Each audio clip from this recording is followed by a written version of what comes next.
Hello guys, welcome back to the channel. दोस्तों, आज मैं फिर से आपके लिए एक न्यू स्टोरी लेकर आया हूँ जिसका टाइटल है हाथी और बंदर की दोस्ती। एक घने जंगल में एक बंदर और एक हाथी रहते थे। हाथी बड़ा शक्तिशाली था। वो बड़े बड़े पेड़ों को एक ही झटके में उखाड़ देता था। बंदर काफी दुबला पतला, लेकिन वो बड़ा ही फुर्तीला और तेज था। दिन भर बंदर जंगल के पेड़ों पर उछल कूद करता रहता था। बंदर और हाथी दोनों को ही अपने गुणों पर बड़ा ही घमंड था। दोनों ही एक दूसरे से खुद को ज्यादा अच्छा मानते थे। इस वजह से दोनों में हमेशा बहस होती रहती थी। उसी जंगल में एक उल्लू भी रहता था जो अक्सर बंदर और हाथी की हरकतें देखता था। वह इन दोनों के लड़ाई झगड़े से परेशान हो गया था। एक दिन उस उल्लू ने उन दोनों से कहा, जिस तरह तुम दोनों लड़ते हो इससे कोई फैसला नहीं होने वाला है। तुम दोनों एक प्रतियोगिता के जरिए आसानी से यह फैसला कर सकते हो कि तुम दोनों में से सबसे शक्तिशाली कौन है। बंदर और हाथी दोनों को उल्लू की बात अच्छी लगी। दोनों ने फिर एक साथ पूछा, इस प्रतियोगिता में क्या करना होगा। उल्लू ने कहा, इस जंगल को पार करने पर एक दूसरा जंगल आता है जहाँ पर एक काफी पुराना पेड़ है जिस पर एक सोने का फल लगा हुआ है। तुम दोनों में से उस सोने के फल को जो पहले लाएगा वो ही इस प्रतियोगिता का विजेता बनेगा और असल मायनों में सबसे शक्तिशाली कहलाएगा।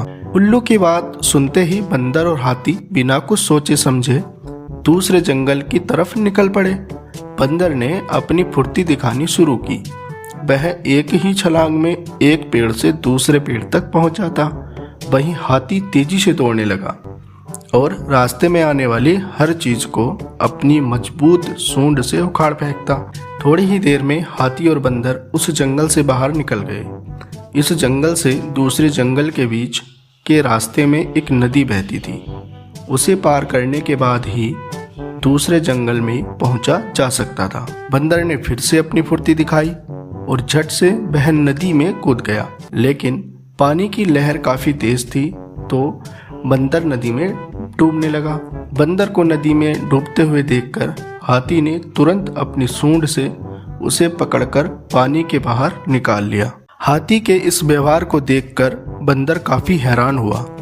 उसने विनम्र होकर हाथी को अपनी जान बचाने के लिए धन्यवाद कहा और अपनी हार मानते हुए हाथी को ही आगे का सफर तय करने के लिए कहा।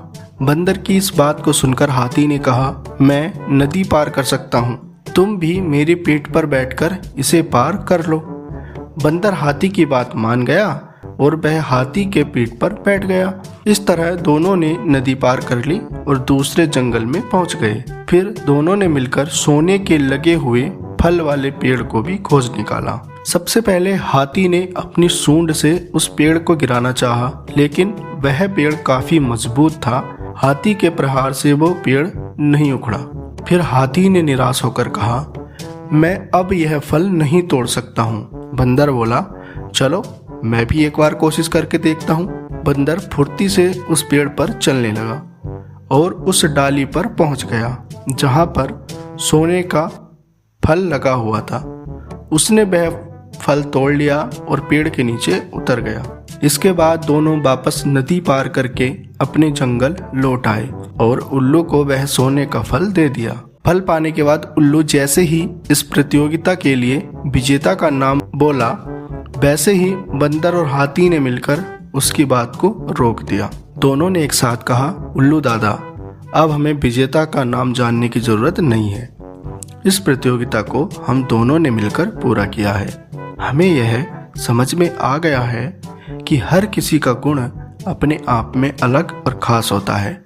हमने यह भी फैसला किया है कि आगे से अब हम कभी भी इस बात पर बहस नहीं करेंगे और मित्र की तरह इस जंगल में रहेंगे।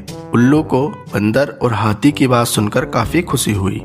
उसने दोनों से कहा, मैं तुम्हें यही समझाना चाहता था कि सभी एक दूसरे से अलग होते हैं। अलग अलग गुण और शक्तियां ही हमें एक दूसरे की मदद करने के काबिल बनाती हैं। साथ ही हर किसी की अपनी कमजोरियां भी होती हैं, इसलिए एक दूसरे के साथ मिलकर रहना ही सबसे अच्छा होता है।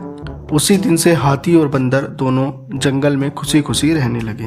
दोस्तों, इस कहानी से हमें यह सीख मिलती है कि हमें एक दूसरे के गुणों और शक्तियों का सम्मान करना चाहिए और आपस में मिलजुल कर रहना चाहिए। दोस्तों, आपको ये स्टोरी कैसी लगी हमें कमेंट करके ज़रूर बताएं और इस वीडियो को लाइक करें, शेयर करें और हमारे चैनल को प्लीज़ सब्सक्राइब करें।